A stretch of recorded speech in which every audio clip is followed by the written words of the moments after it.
Je pense que ça commence, Michael. Alors, bonjour à toutes et à tous. Désolé pour ces quelques minutes de retard qui sont à la fois dues à des raisons techniques, mais également à des raisons organisationnelles. Ce webinaire devait être présenté et animé par Pascal Gilles, qui ne peut hélas pas être présent avec nous pour le moment. On espère qu'il va pouvoir nous rejoindre d'ici à quelques minutes. Et donc, je vais avoir la responsabilité de le remplacer au pied levé.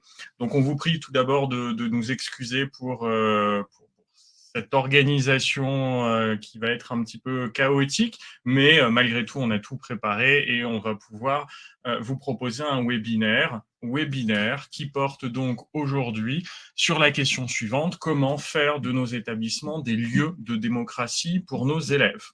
Et nous serons deux pour le moment à vous accueillir dans le cadre de ce webinaire. J'ai la chance de pouvoir être accompagné aujourd'hui de Gladys. Gladys qui va pouvoir se présenter. Bonsoir à tous, je m'appelle Gladys Adenaï-Robin. Je suis déléguée académique à la vie lycéenne et collégienne pour l'Académie de Guyane. Ça fait 4 ans que j'exerce ces missions. Et à mi-temps, je suis aussi chargée de mission établissement vie scolaire auprès de l'inspecteur EPS. Donc effectivement, l'expérience et le terrain me permettent d'aborder ce sujet de l'engagement et de la démocratie scolaire au sein de nos établissements. Merci beaucoup Gladys. Alors à mon tour, Michael Bertrand, je suis professeur d'histoire, géographie, histoire, géographie, sciences politiques, géopolitique, EMC également, dans un lycée dijonnais, le lycée international Charles de Gaulle de l'Académie de Dijon. Et je fais par ailleurs partie de l'équipe laïcité, valeurs de la République de l'Académie de Dijon. Et donc, c'est avec ces deux casquettes qu'on voudrait aujourd'hui discuter avec vous de la question de la démocratie, de l'exercice de la démocratie à l'intérieur de nos établissements scolaires. J'en profite également en guise d'introduction pour vous rappeler que vous n'hésitez surtout pas à poser vos questions dans le chat tout au long de ce webinaire et on pourra réagir en fonction de vos différentes questions, en fonction de vos réactions également. Donc n'hésitez surtout pas à faire de ce webinaire un moment le plus interactif possible.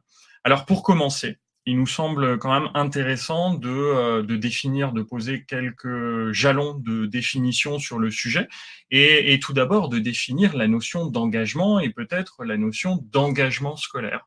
Alors Gladys, est-ce que tu veux bien commencer pour nous dire ce que l'on entend dans l'institution comme engagement scolaire? Alors, moi, j'ai envie de dire que lorsque j'ai pris mes missions il y a 4 ans de DAVL, je me suis rendu compte qu'il fallait vraiment aller sur le terrain auprès des jeunes. Parce qu'ils avaient ce sentiment que l'institution leur imposait, si tu veux, des normes et puis ils devaient qu'obéir.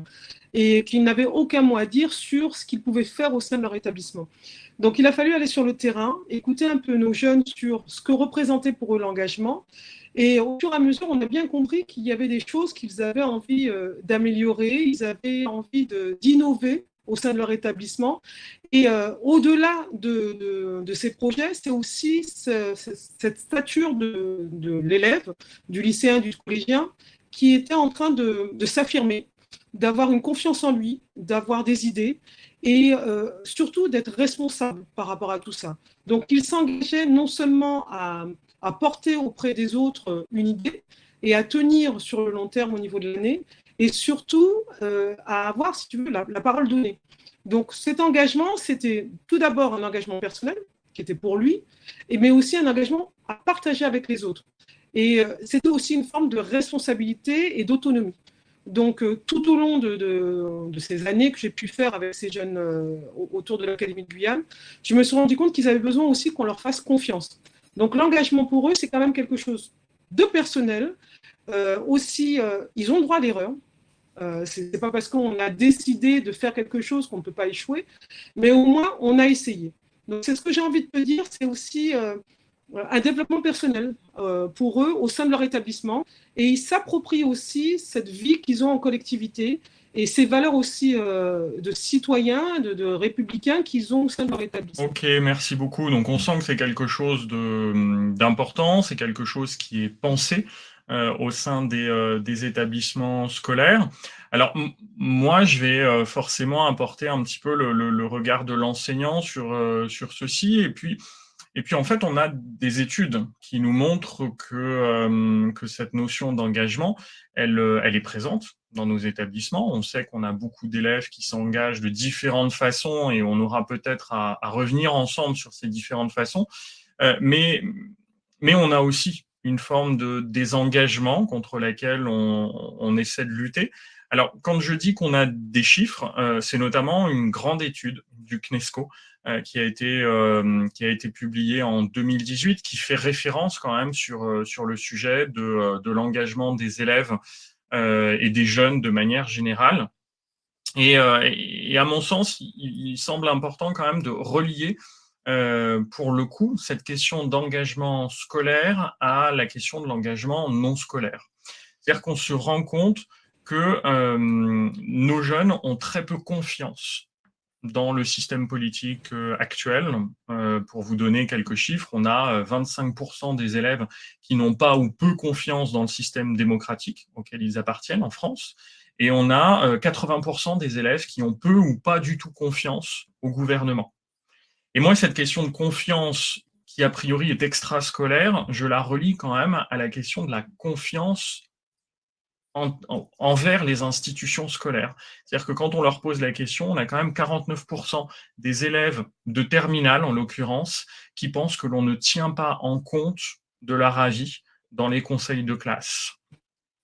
Et pour moi, ça, c'est hyper important parce que ça pose quand même les enjeux civiques de l'école, puisqu'on sait par l'intermédiaire des travaux de Géraldine Bozek que la participation des élèves à la vie collective de leur établissement pendant leur scolarité a un effet direct sur leur niveau de connaissance civique et ensuite sur leur participation et leur engagement en tant qu'électeurs, en tant qu'adultes, en tant que citoyens. Donc on sait bien que cette question d'engagement, il faut qu'elle soit travaillée et que ça dépasse uniquement ça dépasse le strict cadre de la volonté d'un engagement scolaire. On est clairement là en train de les préparer pour l'avenir et pour leur rôle de citoyen. Alors du coup, est-ce que Gladys, toi, tu as des idées, des projets qui te viennent à l'esprit dans ce cadre et dans cette perspective? Alors, non seulement, effectivement, il y a des idées, il y a des projets, mais il y a aussi des résultats sur des élèves que j'ai eus au sein du conseil académique à la vie lycéenne et dans les conseils de vie lycéens, qui sont actuellement étudiants, qui s'impliquent au sein de leur université, qui mettent en place aussi si tu veux, des épiceries solidaires pour les étudiants face à la crise. Et j'ai envie de dire que bon, ça prouve que ça a quand même servi de permettre à ces jeunes d'exercer leur engagement au sein de l'établissement. Effectivement, il faut aussi, j'ai envie de décomplexer l'engagement. L'engagement n'est pas réservé à une élite. L'engagement, c'est pas forcément se retrouver devant, si tu veux, le chef d'établissement, aborder des sujets peut-être très thématiques sur le règlement intérieur ou autre. Ça peut être aussi sur la vie du collège, ça peut être aussi sur le vivre ensemble, sur s'inquiéter sur les élèves à la demi-pension qui n'arrivent pas à se nourrir, ou bien à ceux qui, effectivement, n'arrivent pas peut-être à travailler dans des bonnes conditions. Donc, décomplexer l'engagement, ne pas le rendre élitisme comme on pourrait le croire. Et moi, je vois, en tout cas au sein de l'Académie de Guyane, qu'on a beaucoup de jeunes qui ont envie d'aider à l'extérieur, dans leur quartier. Ils voient aussi des jeunes qui sont en difficulté, ou même, on n'est pas obligé d'être dans la difficulté, on peut être aussi dans l'inclusion au niveau du handicap. Il m'est arrivé une fois, je pense que c'était la deuxième année de mes missions de CAVL, d'avoir un collègue CPE qui me demandait est-ce que tel élève pourrait être candidat au CAVL. Je lui demande pourquoi tu me poses la question. Il me dit parce qu'il est en fauteuil roulant. Ça m'a choqué. Je me suis dit, quand même, tu me demandes si un élève en situation de handicap peut s'engager au sein de l'académie. Mais bien au contraire, c'est justement l'opportunité pour tous les élèves de s'engager. Donc, qu'est-ce qui s'est passé? Effectivement, il était en fauteuil roulant. Les élus du CAVL, à chaque fois qu'on avait des rencontres avec le ministre, enfin avec le recteur, me disaient, madame, on sait qu'il faut qu'on ait un véhicule adapté pour pouvoir le mettre à l'intérieur. Et il avait énormément de choses à dire sur le sport, sur les conditions de vie au sein des établissements, sur l'accessibilité au niveau des structures. Donc oui, l'engagement, il est... Mais je ne vais pas mentir, beaucoup de jeunes m'ont dit, madame, on veut bien, mais est-ce qu'on va nous écouter? Est-ce que notre parole a une valeur? Est-ce que ce n'est pas juste du blabla? Parce que si c'est juste pour nous faire s'asseoir et puis participer à des commissions, ce n'est pas la peine. Et effectivement, il faut donner du crédit à la parole de l'élève. Parce que, comme je leur ai dit, je veux bien que vous puissiez revendiquer, mais argumenter. Ils argumentent, encore faut-il tenir compte des propos de nos jeunes. Et ça, c'est peut-être plus difficile pour certains adultes. Ah oui, on sent bien que si on veut qu'ils s'engagent, il va falloir leur laisser de la place pour l'engagement. C'est vrai que là-dessus, on sait aujourd'hui qu'il y a une énorme différenciation sociale des élèves qui s'engagent dans les établissements. On sait bien que les élèves issus de milieux défavorisés s'engagent moins. On sait bien que les filles également s'engagent relativement moins, en tout cas sur certaines actions précises. Et on a également certaines études qui nous ont montré que les élèves très favorisés également finalement participent moins, puisqu'ils ont tendance à plutôt privilégier les savoirs scolaires, le métier d'élève, au détriment d'une forme d'engagement qui leur apparaît comme un peu moins utile immédiatement. Et encore une fois, du coup, on a des statistiques, je vais revenir un petit peu là-dessus, ça va être mon rôle aujourd'hui, de rappeler quand même qu'on a un panorama qui nous montre, par exemple, qu'on a 63% des élèves qui quittent le lycée en nous expliquant qu'ils n'ont jamais participé à un projet citoyen avec leurs enseignants. On a seulement 25% des élèves qui ont été délégués au cours de leur scolarité lorsqu'ils quittent le lycée. Et ensuite, si on avance sur les différentes formes d'engagement, on n'en a que 5% qui ont été à un moment donné délégués au conseil d'administration ou délégués pour la vie lycéenne. Donc on voit bien qu'on touche une minorité, on voit bien qu'on a une minorité qui est d'ailleurs très ciblée et on arrive à avoir lesquels ne sont pas concernés, invités, n'arrivent pas à intégrer toutes ces institutions. Maintenant, effectivement, on se pose la question de savoir comment on leur laisse la place. Et en se posant la question de comment est-ce qu'on leur laisse la place, peut-être qu'on doit aussi se poser la question du regard que les élèves ont sur cette forme d'engagement. C'est-à-dire, finalement, est-ce que nos élèves ne se demandent pas à quoi ça sert tout ça? Alors du coup, est-ce que dans ton académie, vous avez des moyens, des techniques, des outils qui ont été développés pour réussir à montrer aux élèves la plus-value de leur engagement au cours de leur scolarité? Alors, moi je sais, bon, tu sais, c'est une petite académie, hein, elle n'est pas aussi grande que celle de Paris, de Versailles, mais je sais que les chefs d'établissement, les PERDIR, font en sorte de valoriser en tout cas l'engagement des jeunes, ne serait-ce qu'à un moment donné, parce que tu sais qu'on a quand même deux instances. On a les CVL pour les lycées, les CVC pour les collèges, mais on a aussi cette partie un peu plus, j'ai envie de dire, moins aristocratique, c'est-à-dire les MDL et les foyers socio-éducatifs, qui permettent aux jeunes, effectivement, de proposer à l'ensemble des collégiens ou des lycéens des activités au sein de l'établissement, voire en dehors. Moi, je sais qu'il y a des lycéens qui ont prévu de faire des jumelages avec nos pays voisins, que ce soit le Suriname ou le Brésil, de faire des échanges au niveau scolaire. Si tu veux, ça crée quand même une dynamique parce qu'on a quand même un mélange culturel assez important dans notre académie, et ce qui a permis de faire des adhésions. Et ils font aussi des journées à thème. Venez avec votre culture, que ce soit amérindienne, bushnangé, créole, brésilienne, surinamienne. Donc, si tu veux, ça crée un vivre ensemble dans les établissements. Et je sais, par exemple, pour cette année, des établissements ont fait, évidemment, le ministre l'avait demandé, qu'il y ait une entrée en musique. Et ben, certains MDL ont décidé de proposer à leur père dire de faire une entrée en musique en invitant localement un chanteur plus ou moins connu pour qu'il puisse accueillir les entrants, les secondes, pour qu'ils puissent se sentir bien. Donc, effectivement, dans notre académie, on essaye de faire en sorte que ça soit assez large, que ça touche tout le monde. Comme je dis, on n'est pas obligé d'être au conseil d'administration, mais on peut être aussi dans un groupe d'écoute, on peut être aussi à l'UNSS. Actuellement, on essaye effectivement de développer l'UNSS au sein de nos établissements. Déjà, ça coûte moins cher que dans un club, entre parenthèses, et ça permet aussi de permettre à tous nos jeunes. Dernièrement, j'étais dans une réunion de rentrée, 10 € pour l'année, breakdance, c'était aussi Aikido. Je veux dire que c'était assez large pour permettre aux élèves de s'intégrer et de s'affirmer dans leur établissement. Il faut rappeler qu'en tout cas pour notre académie, comme dans beaucoup d'académies, nos jeunes passent plus de temps dans leur établissement que chez eux. Donc il est important qu'ils aient un cadre où ils peuvent s'épanouir, ils peuvent échanger. Et puis, l'adolescence, on sait ce que c'est. C'est la période où on se cherche, on se découvre, on a besoin d'échanger. Donc il faut absolument qu'on inonde nos établissements de cet engagement et de cette démocratie scolaire. En tout cas, pour moi, c'est mon credo chaque année dans notre académie.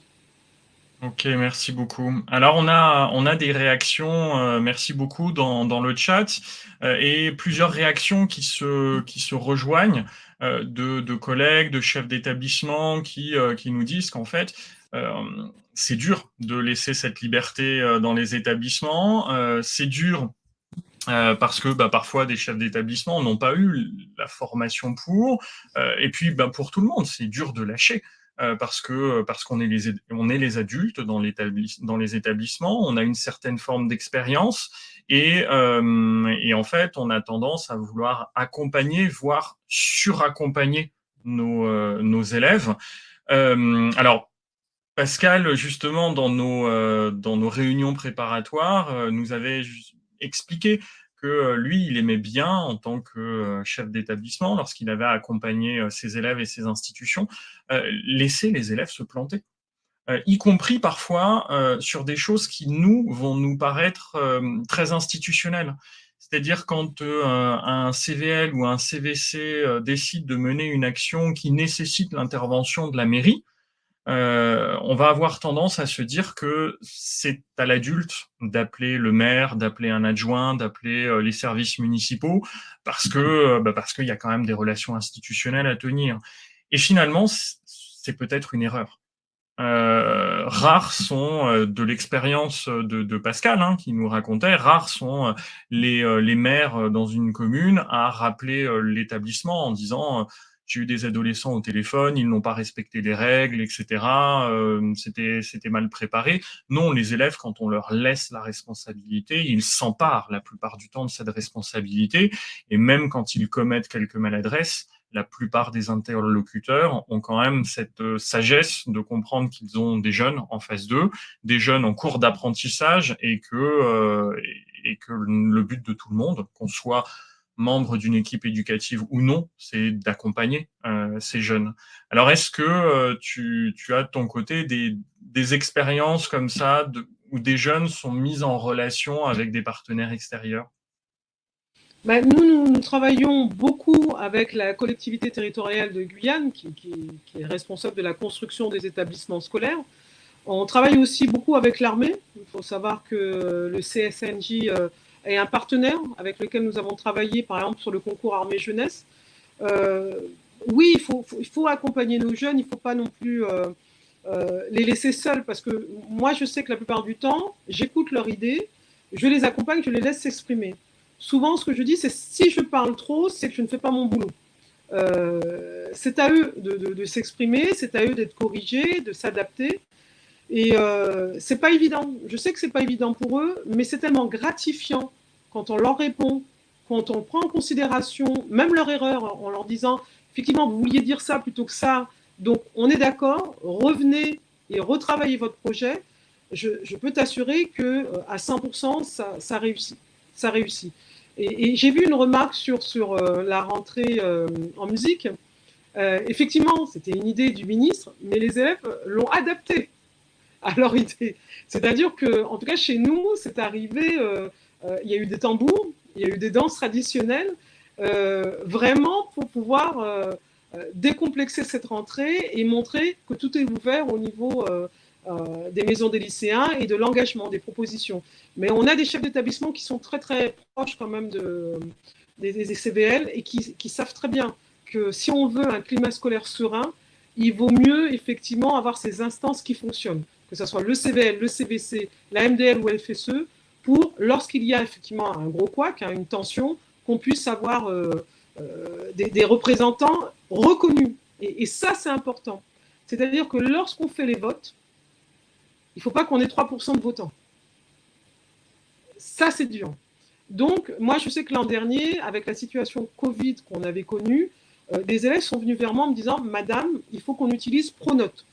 Il faut absolument qu'on vote de manière informatisée. » Donc, j'ai demandé l'autorisation plus ou moins, j'ai demandé l'autorisation au recteur qui était très favorable et les chefs d'établissement ont accepté. Donc effectivement, certains établissements qui ont accepté les votes via Pronote ont eu plus de 80% de votants. C'est-à-dire que légitimement, quand tu es élu avec 80% de votants, c'est autre chose que quand tu es élu avec 4%. On sait pourquoi, on a vu ta profession de foi, on a pu te poser des questions. Et j'ai vu effectivement certains établissements beaucoup plus dynamiques, beaucoup plus engagés que d'autres. Après, effectivement, cette année, je travaille sur les établissements qui ont eu plus de difficultés et je pense qu'on va rattraper le retard. Ok. Alors effectivement, je pense qu'on est vraiment dans le sujet, c'est-à-dire que on voit bien les remarques de Stéphane dans le chat sur cette rentrée en musique. C'est clair, c'est une demande institutionnelle. Elle n'émerge pas au départ des élèves. Mais ensuite, ce qui est intéressant, c'est de voir comment les élèves s'en emparent. C'est-à-dire, est-ce qu'à un moment donné, on a des adultes qui décident que parce que c'est le ministre qui le demande, on le fait? Ou est-ce qu'on le propose aux élèves en leur disant, voilà, vous avez l'idée, vous avez un cadre, et comment souhaitez-vous vous emparer de ce cadre? Alors moi, ça me semble, si on élargit un peu la question, poser justement la question des différentes formes d'engagement que l'on propose à l'intérieur d'un établissement scolaire. C'est-à-dire depuis tout à l'heure, on a parlé des institutions qui existent, on sait qu'on peut être délégué, il y a des élections, etc.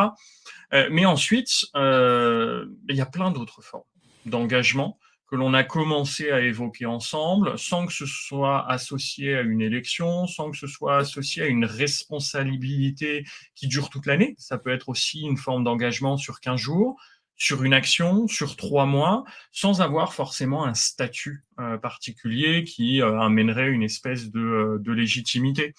Alors, moi, en tant qu'enseignant, j'ai tendance à énormément jouer la carte d'approche jeune.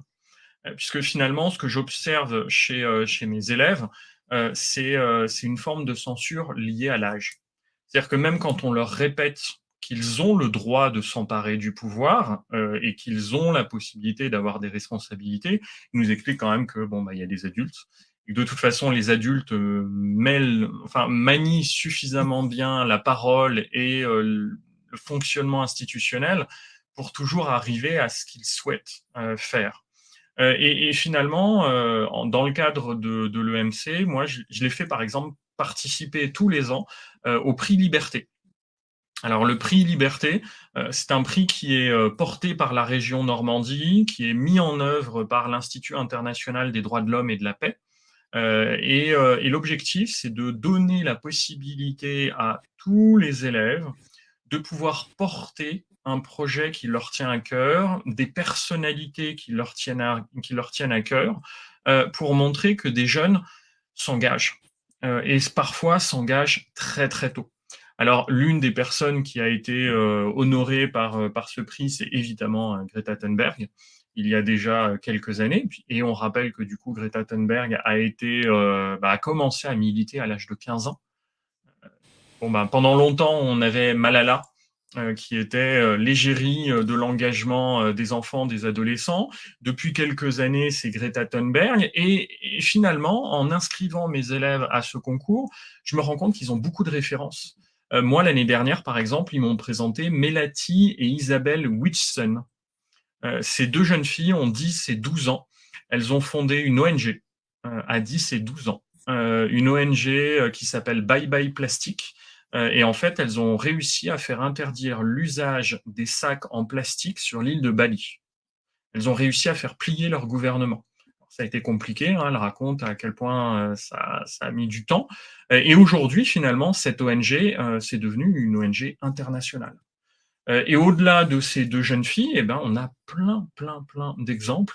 Par exemple, nos élèves ont tous été hyper fans du film Bigger Than Us, qui est sorti en 2021, qui est justement centré sur ces engagements des enfants, des adolescents. Et ça me semble quand même hyper important pour leur montrer qu'il n'y a pas de censure à avoir en fonction de l'âge. Évidemment, la valeur n'attend point le nombre des années, ce qui nous permet de leur redonner quand même quelques petites références et de leur dire que tout est possible à condition qu'ils s'emparent évidemment de cette liberté, qu'ils s'emparent de ce pouvoir. Et ça, pour le coup, il faut absolument que ça vienne d'eux. Alors, est-ce que il y a des formes d'engagement un petit peu particulières au-delà de ce qui se passe dans les établissements? Est-ce que toi, tu arrives à voir parfois une ramification entre un engagement qui a commencé à l'extérieur et qui se poursuit à l'intérieur de l'école, ou à l'inverse, un engagement qui a commencé à l'intérieur de l'école et qui se poursuivrait ensuite au niveau associatif, au niveau humanitaire, etc. Oui, ça c'est clair et net, parce que bon, il faut savoir, sur notre académie, qu'on a quand même beaucoup d'élèves qui ne sont pas francophones, qui viennent des pays frontaliers de la Caraïbe. Donc souvent, bon, évidemment, l'école républicaine reçoit tous ses enfants sur son territoire, donc ils sont scolarisés au sein de nos établissements. Et au fur et à mesure, quand ils acquièrent toutes ces connaissances au niveau des valeurs de la République, de la solidarité, du vivre ensemble, de l'égalité, j'ai envie de te dire qu'il y a une forme de solidarité à l'extérieur pour pouvoir, si tu veux, aider ceux qui ne sont pas encore dans le système éducatif. Donc certains jeunes, effectivement, créent des associations à l'extérieur de nos établissements pour pouvoir, si tu veux, tout ce qu'ils ont appris à l'école, ils le transmettent après dans leur quartier, dans leur quartier informel, de façon à permettre à ceux qui ne sont pas encore rentrés dans le système qu'ils ne soient pas trop en retard. Donc c'est incroyable de voir cette solidarité qui se passe, c'est-à-dire qu'ils prennent les cours en cours, ils essayent de voir un peu les tactiques, ils mettent ça sur leur carnet, et puis après c'est à leur tour de donner des cours dans leur quartier pour pouvoir aider ceux qui viennent d'arriver, pour qu'ils ne soient pas en retard sur la maîtrise de la langue française, sur l'écriture ou quoi que ce soit. Donc oui, l'école, ils se rendent compte en tout cas qu'au niveau de l'école républicaine, en tout cas en Guyane, ils savent la chance qu'ils ont. La chance qu'ils ont d'être dans un système où on a le droit de s'exprimer, on a le droit d'être pas d'accord, on a le droit de débattre et on a le droit au savoir, qu'on soit une fille ou un garçon. Et nous, dernièrement, on a eu quand même des réfugiés syriens qui sont arrivés en Guyane. Certains de nos jeunes, quand on a abordé le terme de la laïcité, ont répondu, parce qu'on est parti à Versailles, on a eu le DGESCO en face de nous, hein, les jeunes ont abordé le sujet sur la laïcité, en disant, mais nous n'avons pas de problème de laïcité. Moi, que quelqu'un arrive voilé ou pas, écoutez, c'est un jeune comme moi-même. Donc, c'est vous qui nous embêtez avec vos principes de laïcité. Nous, la laïcité, c'est ça, c'est que chacun puisse venir comme il veut au sein des institutions. Donc, effectivement, il y a eu un vrai débat. Et je me souviens que M. Édouard Geffray me demandait, est-ce que vous les avez préparés? Je dis, ah non, non, justement. Nous, on leur a simplement dit qu'ils avaient l'opportunité d'échanger avec vous sur des thématiques qui leur tenaient à cœur au sujet de leur territoire. Et en Guyane, c'était un peu, nous, la laïcité, effectivement, on la vit sereinement. On n'a pas de complexe là-dessus. Et pour eux, c'est presque les adultes qui cherchent à complexité, à faire en sorte que ça devienne quelque chose de compliqué. Mais non, ils sont ouverts à ça. Et après, tu sais, il y a l'aspect culturel aussi. Venir la tête attachée dans certains territoires d'outre-mer, c'est culturel, c'est pas vraiment religieux. C'est une façon de s'habiller, une façon de faire, que ce soit aussi bien à Mayotte ou à La Réunion, et même en Guyane, c'est une manière d'être. C'est pas une revendication forcément religieuse. Donc oui, s'il faut aborder l'engagement en dehors, mais en partance de nos établissements, oui, il existe fortement. Alors j'aime beaucoup forcément cet exemple. parce que bon, on sait que c'est une grosse question depuis 2 ans. Il y a une étude de la Fondation Jean Jaurès qui est sortie sur la laïcité aux yeux des adolescents d'aujourd'hui. Et la conclusion, c'est que en fait, la laïcité que nos adolescents demandent aujourd'hui ne répond plus vraiment à la laïcité de 1905. Effectivement, ils ont plutôt une vision de la laïcité plus ouverte, plutôt à l'anglo-saxonne. Et donc, le débat depuis 2 ans est de savoir si on doit faire plus d'enseignement de la laïcité pour leur faire comprendre l'intérêt de cette laïcité à la française, ou est-ce que c'est à la société d'évoluer pour s'adapter à cette nouvelle demande d'une jeunesse qui est en train de grandir, qui est en train d'imposer une nouvelle vision. Alors évidemment, ce n'est pas nous qui allons régler la question ici aujourd'hui, mais on voit bien qu'effectivement, ça se pose, et dans les différents territoires de la République, la question se pose différemment. Et justement, moi, ça m'intéresse aussi parce que ça nous montre qu'ils sont engagés. Alors, je ne sais plus qui a dit au départ de notre webinaire dans le chat que finalement cet engagement, enfin cette absence d'engagement à l'intérieur de l'école se retrouve après à l'extérieur. Je suis pas totalement d'accord avec ça. Parce que là encore, on voit qu'en fait nos élèves sont très très engagés. Alors, ils sont engagés dans les idées, ils ont des convictions et ils sont capables de le dire, et ils sont engagés également, mais de différentes façons. C'est-à-dire que finalement, nous, parfois, les institutions qu'on leur propose, les outils qu'on leur propose ne leur conviennent pas. Mais par contre, on sait que 44% de nos élèves, entre le collège et le lycée, sont déjà engagés dans une association. On sait que 71% sont prêts à s'engager sous la forme d'une pétition. 62% souhaitent s'engager sous la forme de manifestations. 58% sont prêts à s'engager sous la forme de boycott de produits. Et en fait, ça nous montre bien qu'ils sont prêts à s'engager, qu'ils sont conscients de certaines problématiques, de certaines questions, et qu'ils sont prêts à s'impliquer. Par contre, il y a, pour moi, le point commun de ces différentes initiatives, c'est que finalement, ils sont plutôt dans une forme d'engagement individuel au départ. Ils souhaitent agir. Voilà. Ils souhaitent agir individuellement, quitte à ce que ça change un petit peu leurs habitudes quotidiennes, et ils veulent s'inscrire dans des actions concrètes qui ont un effet immédiat et court. Alors nous, forcément, ça nous pose question parce qu'on se dit, il y a des partis politiques, il y a des syndicats, il y a un engagement sur le temps long, il faut être élu, il faut être reconnu par ses pairs. Mais finalement, est-ce que l'engagement concret et ponctuel n'est pas une première porte d'entrée qui, au bout de 2 ans, 3 ans, 4 ans, va faire les engagés de demain, les élus éventuellement de demain. Donc finalement, tout ça me conduit à dire qu'ils sont en train de nous montrer de nouvelles formes d'engagement et qu'on a probablement beaucoup à apprendre de ce qu'ils nous montrent. Alors, on a une question qui revient dans le chat également, et je pense qu'il faut qu'on prenne vraiment le temps d'y répondre. C'est une question de Anne, je crois, qui nous dit « Mais comment travailler avec nos équipes pour qu'ils puissent faire confiance aux collégiens ? Une fois que le chef d'établissement est convaincu, comment on fait pour qu'ensuite toute l'équipe éducative réussisse à suivre ?» Moi, si tu veux, souvent, parce qu'il faut savoir aussi que je suis CPE à la base, et qui a accepté l'émission de DAVL. Souvent dans mon établissement, j'observais un petit peu les collègues que j'avais autour de moi, et de toute façon, qu'on le veuille ou non, il y a toujours des compétences à valoriser. On est tous différents, c'est ce qui fait notre richesse. Donc j'intégrais toujours un collègue dans ces projets, même s'il y en avait un ou deux, et au fur et à mesure, on mettait en relation avec les élèves, et puis au fur et à mesure que ça prenait, si tu veux, première année, peut-être qu'il n'y avait que 2 collègues, deuxième année, il y en avait 3, et puis le fait que ça existe, que ça devienne quelque chose de constant, eh ben, d'autres s'approchaient et posaient des questions et s'amenaient peut-être à travailler dans leur domaine de compétences. Si tu veux, au début, on est peut-être 1 ou 2, c'est tout à fait normal, tous les engagements ont commencé avec une minorité, mais de permettre de montrer aux collègues que ça ben voilà, ça ouvrait un petit peu un champ du possible tout à fait différent. Et les élèves ont un autre comportement, c'est-à-dire qu'ils ne voient plus forcément l'enseignant comme le prof, celui qui transmet, mais comme le prof aussi qui partage et avec qui on peut échanger. Et il y a une confiance qui existe avec le collègue enseignant.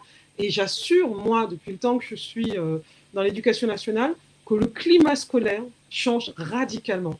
Il m'arrivait des fois d'avoir des conflits avec des élèves, et quand un collègue qui animait un atelier, que ce soit un atelier débat ou un atelier cuisine ou un atelier tambour, arrivait pour... Oh, c'était réglé en même pas 30 secondes. Oui, monsieur, d'accord, monsieur, j'ai pas compris. Donc, oui, je pense qu'il faut permettre aux collègues aussi de, bah, de se détacher un petit peu peut-être de ce statut d'enseignant, hein, mais aussi de prendre en place ce statut d'éducateur, d'animateur, hein, et qui permet aussi à nos jeunes d'avoir confiance en notre institution. Pour moi, oui, c'est possible. Et surtout si le chef est d'accord, alors là, pour moi, il n'y a plus de frein. Alors effectivement, et puis on a aussi beaucoup de réactions là qui se rejoignent dans le chat, nous disant et au-delà des enseignants, les assistants d'éducation, les agents, les techniciens, Ah, techniciennes de labo, etc. Voilà, c'est vrai que rappeler qu'on est une communauté éducative, quand on décide de s'engager pour lutter contre les déchets, ben évidemment, on va mettre l'intendance dans le coup, évidemment, on va mettre les agents qui travaillent dans la restauration dans le coup, et c'est très important. Alors, moi, je vais forcément avec ma vision prof et notamment prof d'histoire géo, rappeler également qu'il y a quand même un cadre qui a priori est fait pour ça, c'est l'EMC. L'EMC, en fait, la notion d'engagement, elle est partout en EMC. Dans la préparation de ce webinaire, je me suis replongé dans les programmes de tous les cycles et puis ensuite du lycée.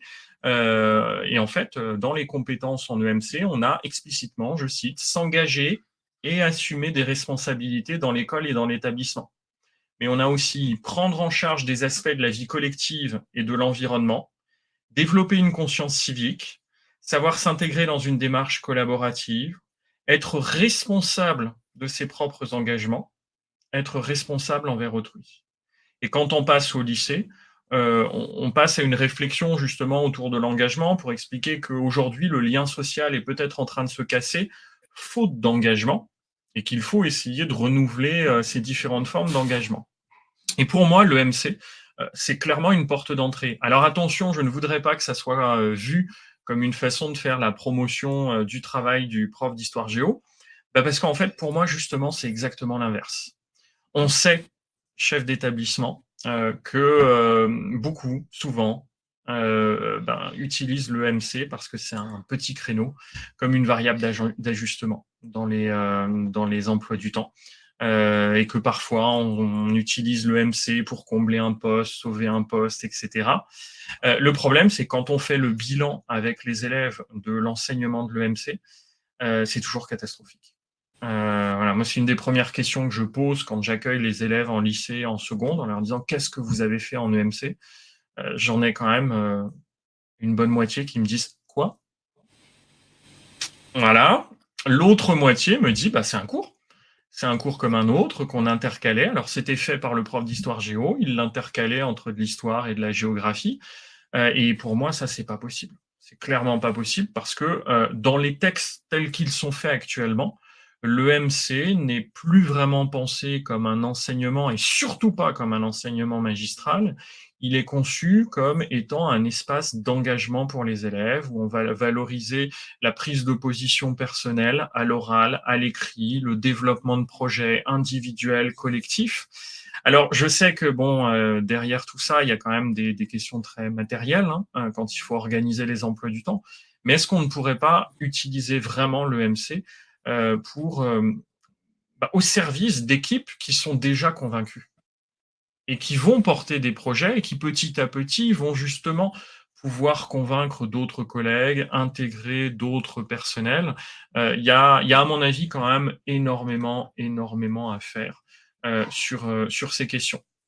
Alors ensuite, on a une question qui porte sur la barrière, je réutilise les mots qui ont été utilisés, la barrière qui existerait entre l'engagement au sein d'un établissement et l'engagement à l'extérieur.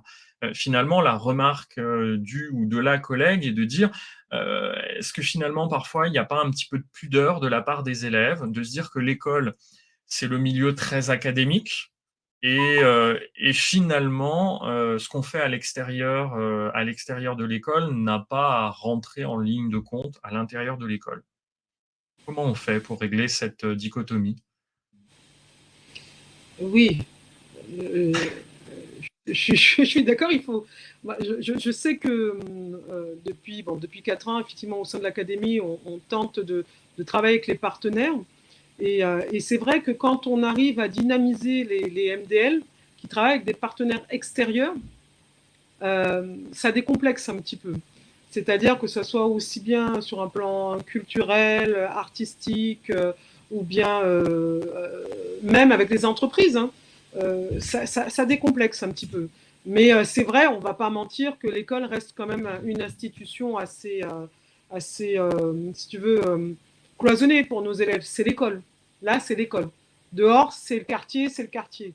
Donc effectivement, j'ai envie de dire que le CVL reste encore très structuré, mais que la MDL ou le FSE permet de faire rentrer un petit peu, si tu veux, l'extérieur dans l'établissement, les partenariats. C'est pour ça qu'on essaye, nous, vivement, de faire des partenariats avec les entreprises et avec les associations de l'académie. Ok, ok, ok. Alors effectivement, hein, on voit qu'on a des choses qui se mettent en place un petit peu partout. Moi, dans mon établissement, on avait pris l'habitude d'organiser, notamment en seconde, des rencontres avec les associations locales et sous un principe un petit peu original, si ça peut inspirer certaines pratiques dans d'autres établissements. La première partie consistait à dire que pourriez-vous faire pour rendre le monde meilleur? Alors en fait, on commençait toujours par le film Un monde meilleur. On leur montrait les premières scènes de ce film pour leur montrer que parfois on peut avoir un élève qui a une idée géniale, une idée toute simple, pas forcément utopique, mais toute simple, mais qui peut avoir des conséquences gigantesques, d'où l'effet papillon, etc. Donc il y avait toute une discussion autour de ça. Et ils repartaient avec un devoir qui était de dire, bah, alors, vous, quelle est votre idée pour changer le monde? Mais pour changer le monde, vraiment. Et lorsqu'il revenait dans la séance de MC 15 jours plus tard, il y avait un public.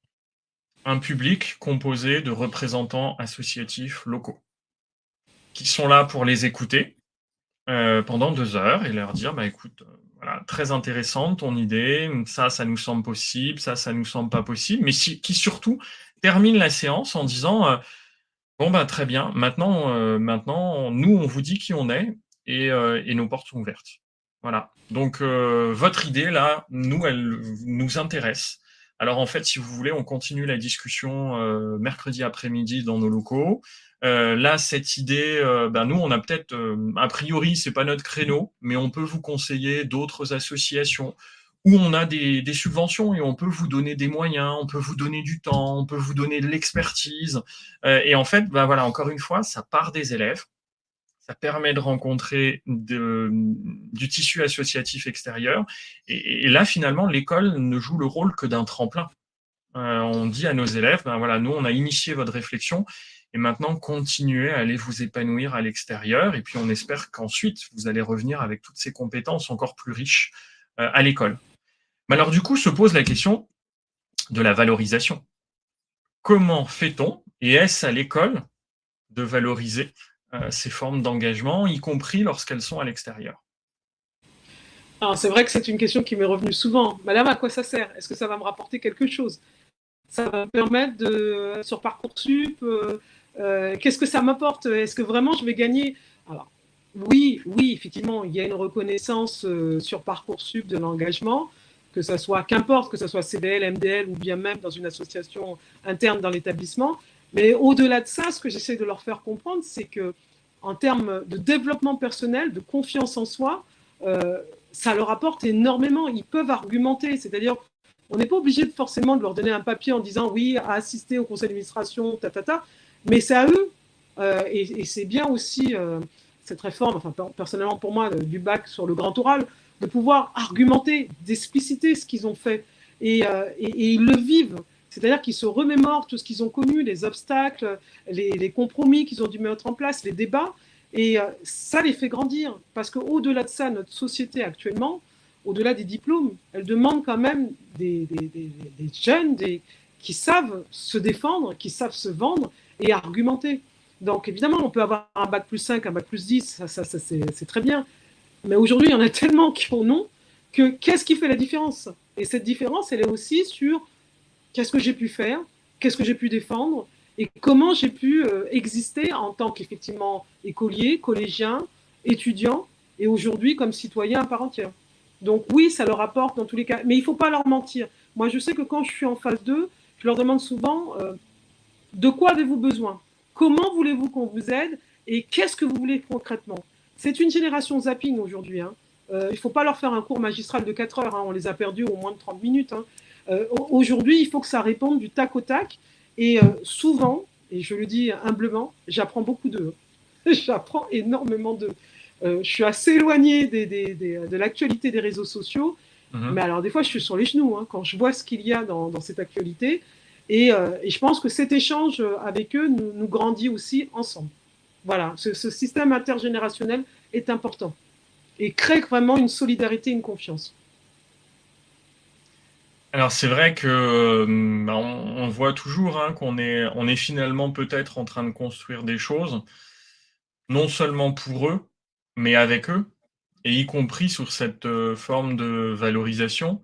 Alors c'est vrai que cette question, elle devient prégnante au lycée. Hein, la pression de Parcoursup devient de plus en plus forte au fur et à mesure que les années avancent. Et finalement, en lycée, nous, l'un des enjeux, c'est de leur apprendre à valoriser leur parcours. Et en fait, on voit, je trouve, dans plusieurs établissements, des systèmes qui commencent à se mettre en place pour pouvoir valoriser leurs engagements. Alors parfois, ça passe sous la forme de badges, et des badges qui ensuite sont intégrés dans Parcoursup, valorisés d'une façon ou d'une autre sous la forme d'une appréciation. Et moi, ce qui m'interroge aussi, c'est finalement quelque chose qui pourrait venir du haut.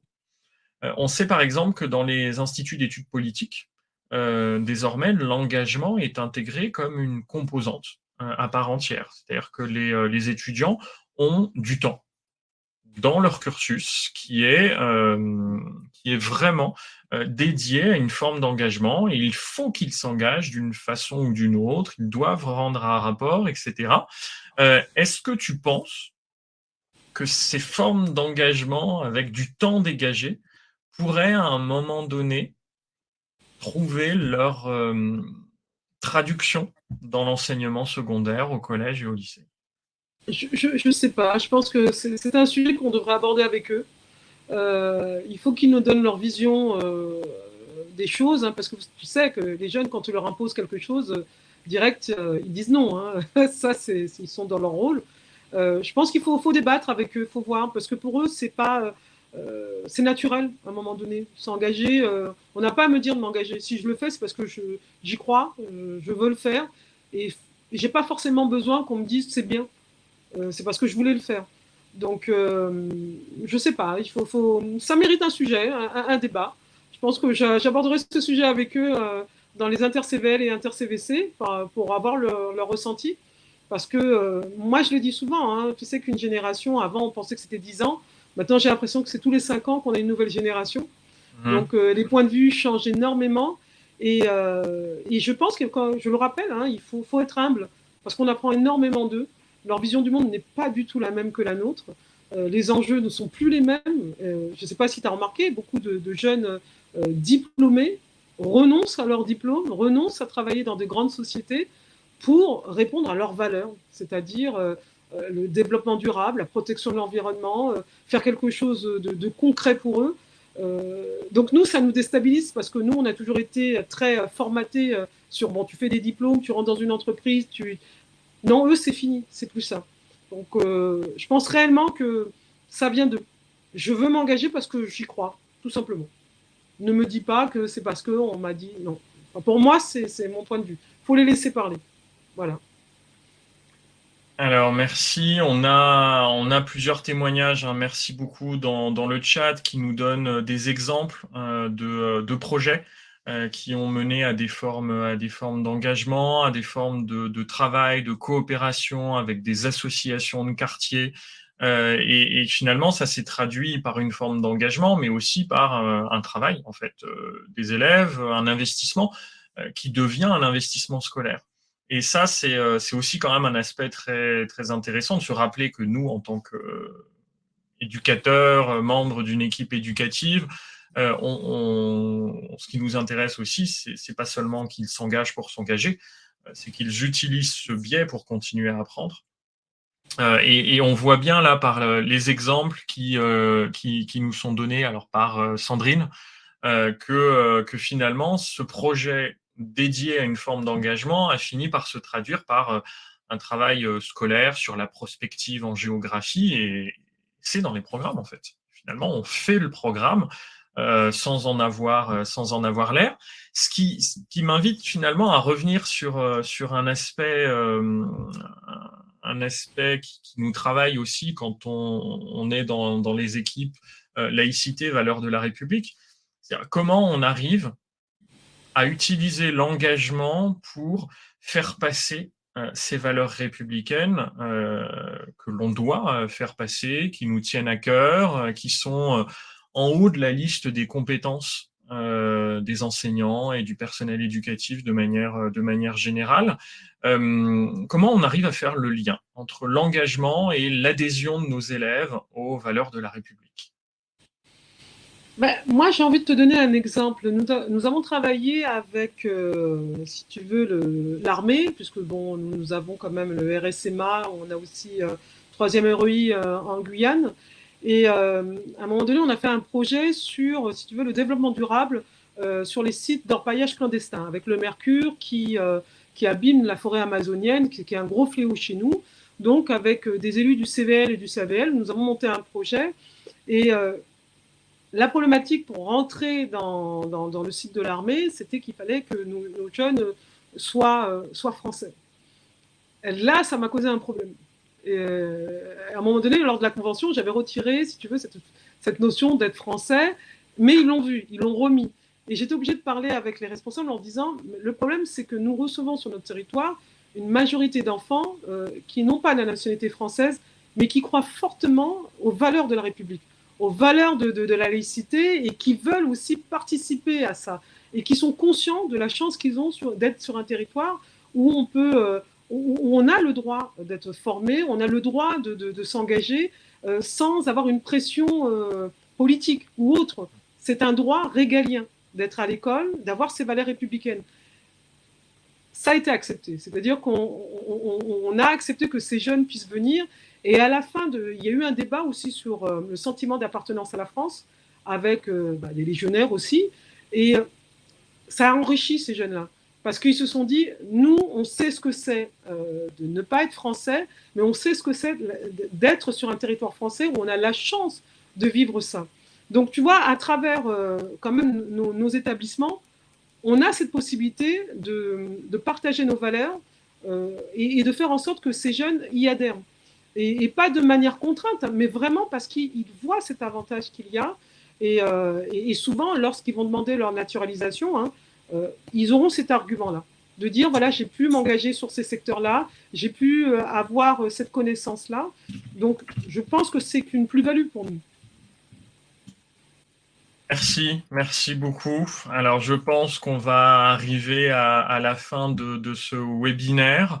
On a donc vu ensemble durant 7 heures que finalement, on a différentes formes d'engagement aujourd'hui qui sont possibles dans les établissements scolaires, que souvent les nouvelles formes d'engagement qui émergent sont portées par les élèves, et que finalement, ce qui est important pour nous en tant que membres de l'éducation nationale, c'est de les accompagner et les accompagner en laissant une liberté suffisamment grande pour qu'ils se saisissent de cet espace, qu'ils construisent des projets, quitte parfois à nous surprendre, et peut-être tant mieux parfois, nous surprendre, en gardant également à l'esprit qu'on a quand même des cadres qui existent.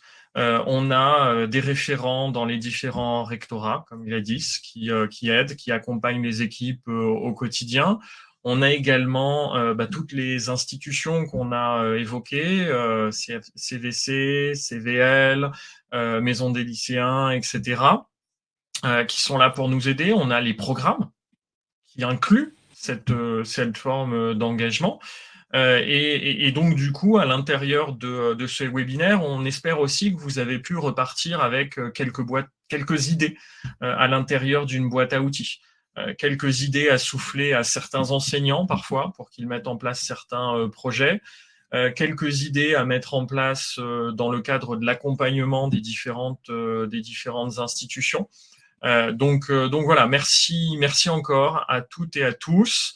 Vous voyez que Jeanne est en train de vous écrire quelques messages dans le chat. Vous aurez probablement une petite synthèse qui viendra à l'issue de ce webinaire. Et surtout, merci énormément Gladys de ton temps, de ta disponibilité, de ton expertise. Merci beaucoup. Merci à toi, Michael.